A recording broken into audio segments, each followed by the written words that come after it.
Hi, I'm Dr. Stephanie Giammittorio, marathon runner, triathlete, and fellowship-trained sports medicine physician with Riverside Orthopedic and sports medicine specialist in Newport News in Williamsburg.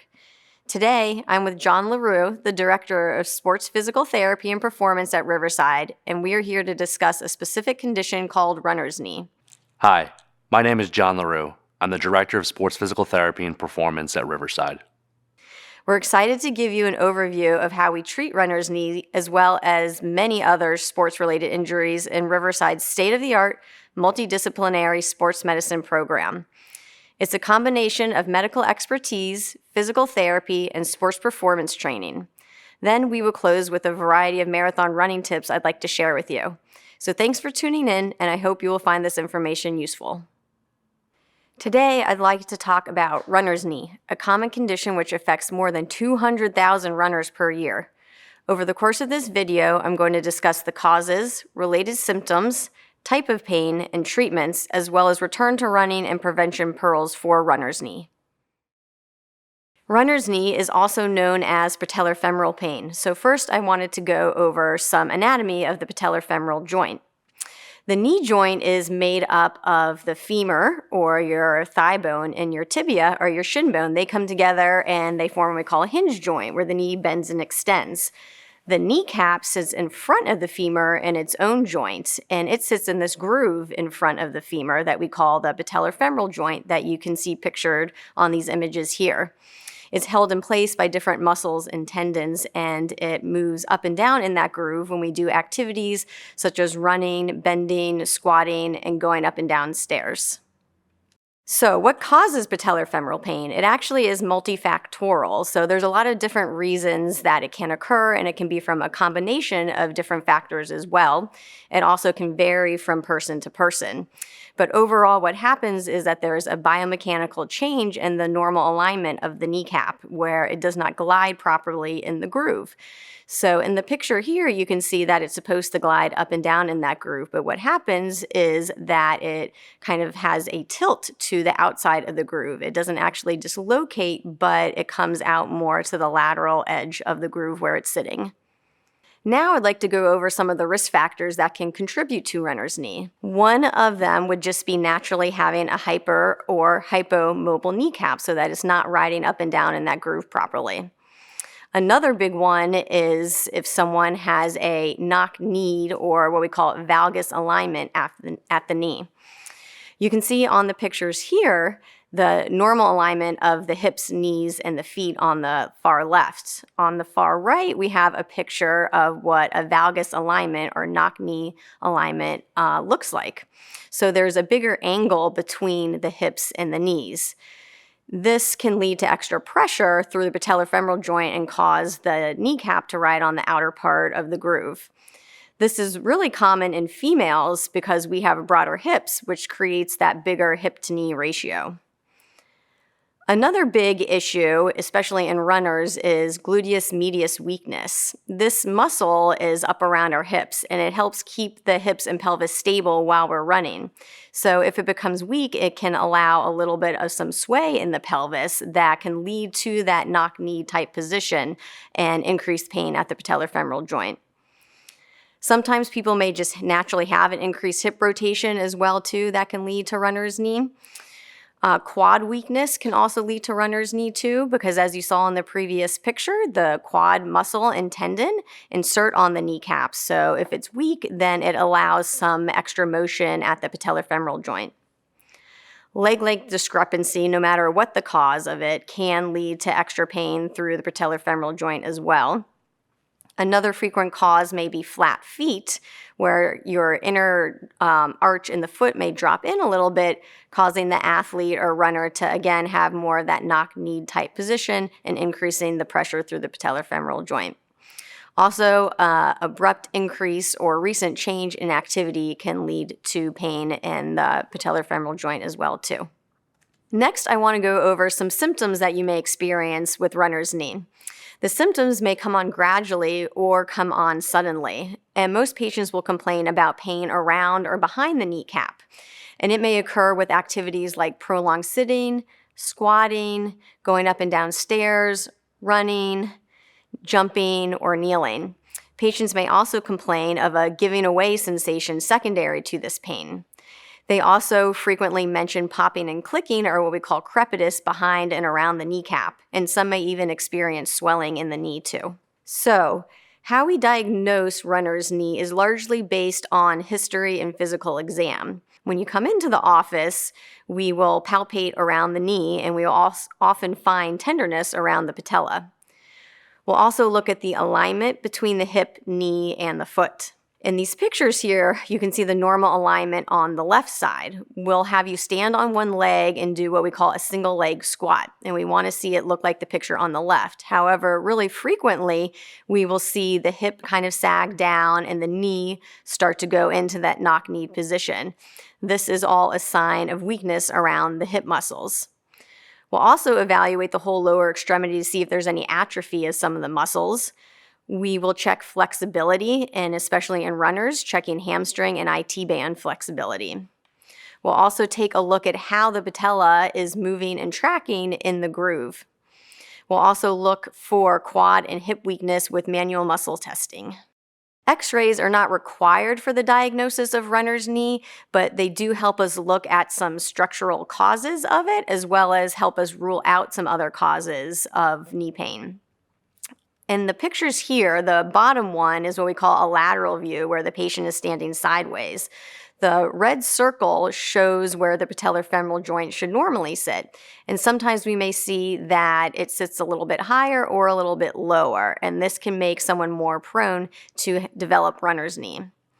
The top picture is what we call a sunrise view, where we can see how the kneecap sits in the groove in front of the femur.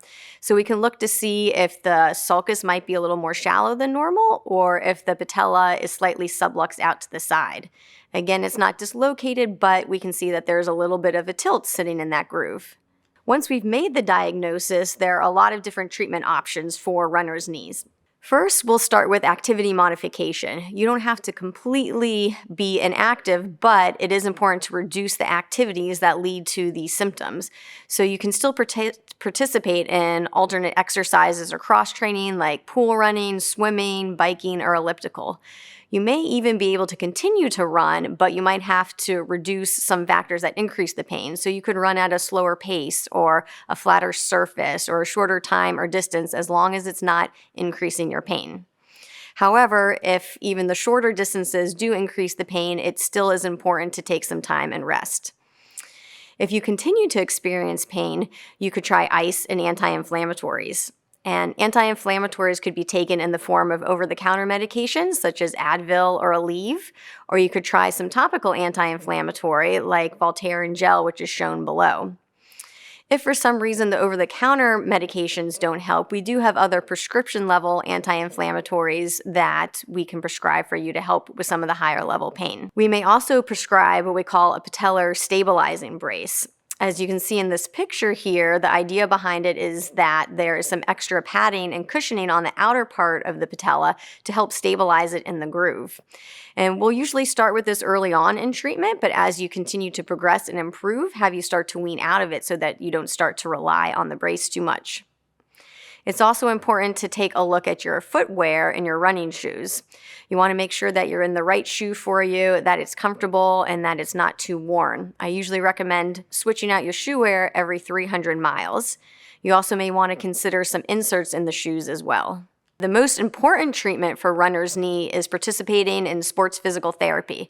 So next I'll hand it over to John LaRue, our Director of Sports Physical Therapy and Performance with Riverside. As Dr. Giammittorio mentioned, sports physical therapy can be a useful treatment approach to the diagnosis of runner's knee. Some of our major goals in sports physical therapy will be to treat both strength and flexibility of the athlete. For strength, we often like to work on proximal joints, such as the hips, to work on posterior chain strength, as well as quad strength. For flexibility, we like to address both the soft tissue flexibility as well as the joint mobility of the runner. If we can work on hip mobility, we often can decrease the stress on the anterior runner's knee. In addition, we like to work on balance and coordination, as well as sport-specific movement to help that runner get back into running in a safe manner. Various exercises can assist in the treatment of runner's knee. A lot of these will include both body weight as well as externally loaded exercises with barbells or hex bars, for example. These exercises here will help work on hip strength, especially of the gluteus medius, as Dr. Giammittorio alluded to earlier in the presentation. In addition, these exercises will work on quadricep strength, both against gravity as well as focusing on motor recruitment of the muscle. Impactful exercises can include activities such as single leg RDLs to work on posterior chain strength, as well as exercises against gravity, such as those you see on the slide here that include bilateral leg bridges, as well as single leg balance to improve gluteal medius strength. Thanks, John, for all that information. Physical therapy is really the most important treatment for runner's knee. It's also important for runners to do some of these exercises even if you aren't experiencing some of these symptoms, because it can help prevent runner's knee from occurring in the first place. However, if for some reason you're not getting enough relief with the physical therapy and other treatments, we can consider doing injections into the joint as well, too. I do all of my injections underneath ultrasound guidance, which you can see pictured on the bottom here. The ultrasound helps us give extra accuracy into the joint, as well as gives us a visual to see if there's any swelling that needs to be drained too. We'll usually start with doing a steroid injection, also known as cortisone injection. And this is a high-dose anti-inflammatory medication that gets injected into the joint. We can also consider what we call viscosupplementation or gel injections. These are injections that are made up of hyaluronic acid that help cushion and lubricate the joint to help it move more fluidly. These do have to get approved by insurances first, and they usually like to see that you've tried the steroid injection and physical therapy first.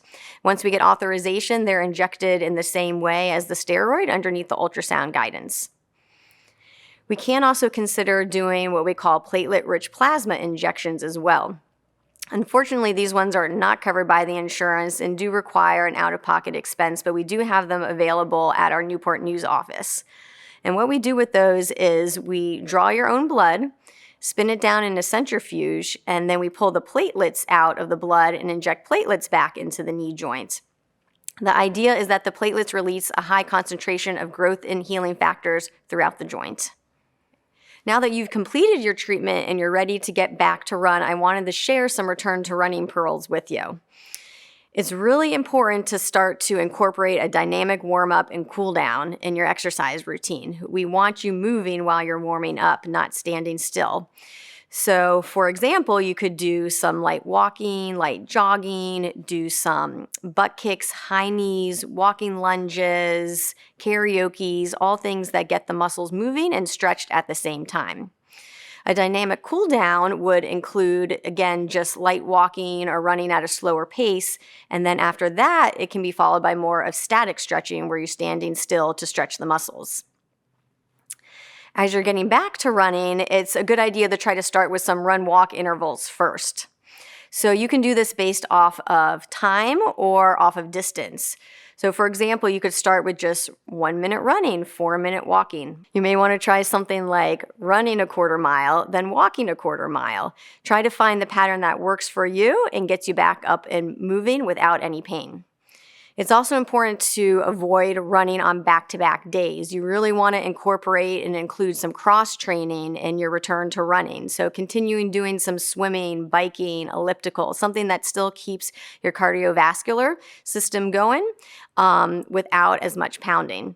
And it's extremely important to continue doing all the strength training that you did during physical therapy. Even if the pain has decreased, we still want you to do these exercises because we don't want those muscles to atrophy. Once you're ready to progress, it's important to only change one variable at a time. So you could work on changing your speed or the intensity of your run. You could change the grade, which is the incline or the decline that you're running on. Or you could change the time or distance that you're running. We don't want you going back full force and saying, since I feel good, I'm going to go back and now I'm going to run uphill at a faster speed for a longer distance. We want you to only take one variable at a time to make sure that that pain doesn't return. It's also important not to increase your weekly mileage by more than 10% or increase your long run by more than 2 miles at a time. It's okay to continue to progress even if you have a little bit of some low-level pain, as long as it's not going above 3 out of 10. So on the scale of 1 to 10, with 1 being the least amount of pain and 10 being the worst, I usually use 4 as the cutoff. If the pain is increasing above 4 out of 10, then that's a sign that you may need to modify some of these variables so the pain lessens. You don't have to completely stop running, but you just need to back off on one of those variables so that the pain goes back to a tolerable level. It's also important to look at your gait pattern as well too. If you notice that you're limping, you may need to decrease some of those activities or modify again so that your gait pattern is normal. So hopefully if you follow these return to running pearls and continue with your strengthening, this will get you back up and running. A lot of these return to running tips can be used to even prevent runner's knee from occurring in the first place. Again, it's really important to do some of these strengthening exercises with physical therapy and follow some of these pearls to get you back up and running. And now I'm going to hand it back over to John to give you some more information about Riverside's sports physical therapy program. Thanks for watching Dr. Giammittorio's presentation on runner's knee. She presented some great information so that best case, you can work to prevent developing runner's knee yourself. Or if you need to seek out medical advice, you have a starting point for your discussion when you visit with a sports medicine provider.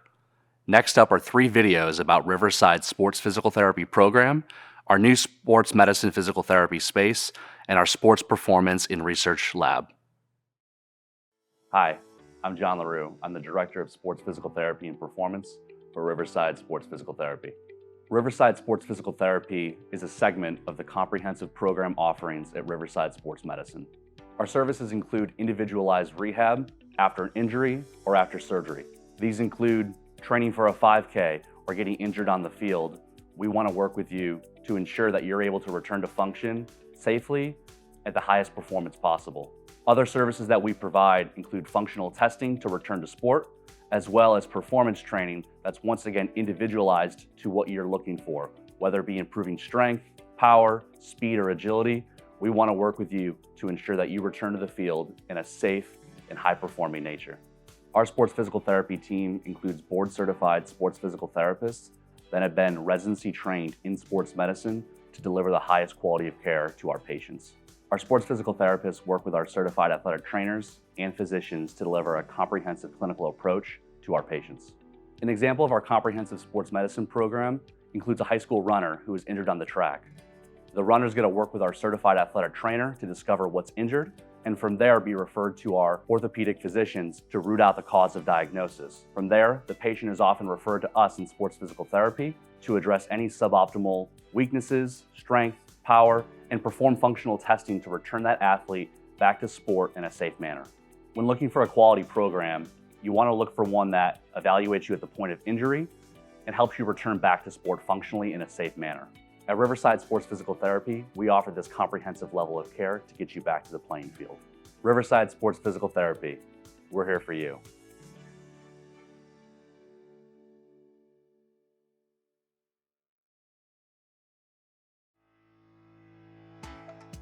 The physical therapy location provided here in sports medicine is extremely unique because it has to meet the demands of the athletes that we serve. This includes increased square footage to perform functional activities like jumping, running, and cutting, as well as the use of different pieces of equipment that you normally would find in a gym for training or in a professional or collegiate setting, which includes squat racks, specialized treadmills, functional rig systems that allow you to do hanging exercises and really appeal to a tactical-based athlete. So this facility does a lot of different things that a typical traditional physical therapy location in an outpatient setting might not be able to do to meet the demands of those athletes. In addition, we have the performance turf, which allows the athlete to mimic the demands of the field in which they're participating in, which includes cutting in a certain direction, acceleration, deceleration. So we really feel that the increased space and uniqueness of that space allows the athlete to succeed and be able to rehabilitate in a way that allows them to return to sport. So our sports physical therapy team includes board-certified sports physical therapists that specialize in the care of athletes. In addition, we are able to work with our physicians and our athletic trainers that work with our patients in the actual clinics themselves. So we really feel that we can cater to creating this team environment to the patient. And I think it's really important that our clinic almost facilitates like an athletic treatment room as opposed to a more traditional physical therapy clinic where we're able to have patients use the treatment tables and then go into the functional space and then go into the turf. Outside of using the equipment in the facility for exercise, there's a vast amount of treatment approaches that we take with our patients. This includes the use of myofascial dry needling. We use performance technology such as force plates to look at the distribution of weight, as well as running analysis that we can perform on our treadmill and display on a TV for the patient to be able to see. In addition, we have access to Therabody products, which are a recovery-based product solution that incorporates the use of percussive massage guns, as well as recovery boots that a patient can use after their treatment or in between treatments as a form of recovery, which is really important to our patients that are actively participating in sports or in events and are rehabbing concurrently at the same time. So this facility basically ties together sports physical therapy and the continuum of care we have with our physicians, where we truly believe that the level of care that you're receiving in this facility mimics that of a high-level collegiate or professional setting, which includes the different expertise that we have in different sports, technology we have available to patient, equipment we have available to patient, and the integration of our physicians with our patients and our providers that really allows the patient to feel as if there's a team approach to their care and one that they feel that they can accelerate to their highest level of potential.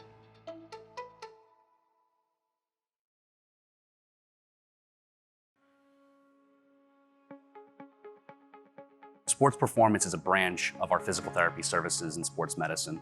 This includes the continuation of rehab service to the return to sport timeframe. This can include improving strength, power, speed, quickness, or any other individualized goal that an athlete's looking for. Even if they're coming from physical therapy or they just want to be able to work on certain goals for their active lifestyle, they have a place here to work on those with our certified strength and conditioning specialists, who we're referring to as our performance coaches. These individuals will work with our patients on an individualized basis or in small group settings. This can include working on certain goals that you may have that we can measure over time, whether it be your strength or range of motion, or this can include small groups that focus on a youth sport such as baseball or football, or even working on skills such as using a barbell or performing performance-based exercise and improvements with some of the equipment that we have here on site, which includes both our functional physical therapy location as well as our performance turf space. Some of the pieces of equipment and technology that we have in our facility include our large performance turf area, which allows the athletes to perform plyometrics such as jumps and landings, and working on those mechanics that they would following injury where they might have a deficit in that ability. We also have access to our functional training area where we can perform complex weight movements as well as perform running analysis that allows us to break down the mechanics of your run to optimize the performance.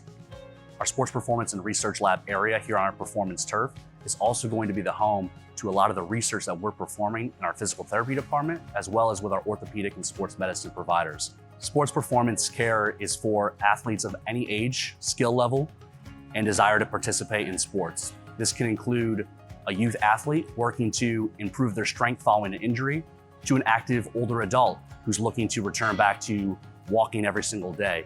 The performance specialist is going to work with that athlete on an individualized basis to accomplish their goals, whatever they are. There's a close relationship between sports performance and sports physical therapy. If you're an athlete who's in sports physical therapy and now you're taking part in sports performance sessions, there's a hand-in-hand relationship between the two providers to ensure that your goals are being met. For example, if you're a basketball player completing your rehab from an ACL surgery, oftentimes sports physical therapy in itself is not enough. Working with our sports performance specialist, you'll develop the skills such as power, strength, speed, and your ability to change directions in a much more competent manner to get you back to the court at the level you were prior to injury. Whether you're a high-level athlete or an active individual, our sports performance specialist will work with you on an individual basis to create a plan for you to meet your goals to reach optimal performance.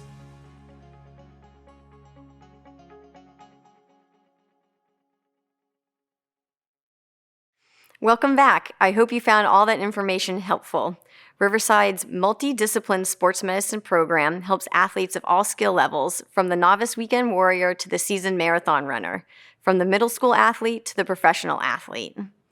Next up for you are 4 training tip videos I created for marathon runners. I'm Dr. Stephanie Giammittorio, sports medicine physician with Riverside, and here are some tips for training for a marathon.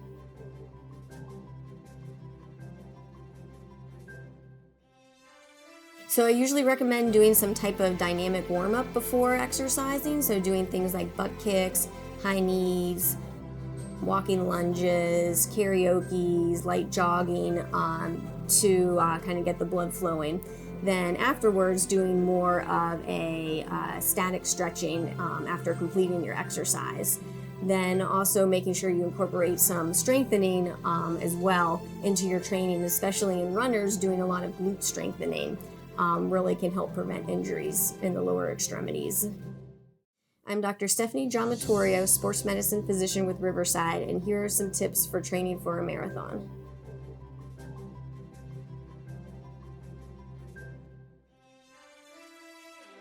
Start low and go slow, so do what's comfortable for you, and then slowly increase your distance, time that you're running, slowly increase any type of incline or hill, but only adjust these variables one at a time. By rule of thumb, you only want to increase your weekly mileage by 10% per week. I'm Dr. Stephanie Giammittorio, sports medicine physician with Riverside, and here are some tips for training for a marathon.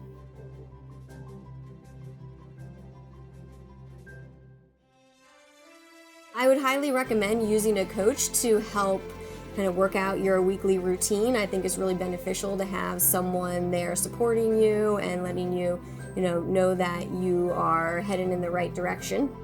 And so I would highly recommend doing group runs or finding other people to run with, because it can really push your endurance and help you improve and get stronger, as well as give you some social support.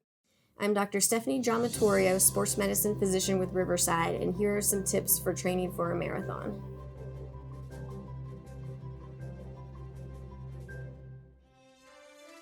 So usually get up, I try to eat something light beforehand.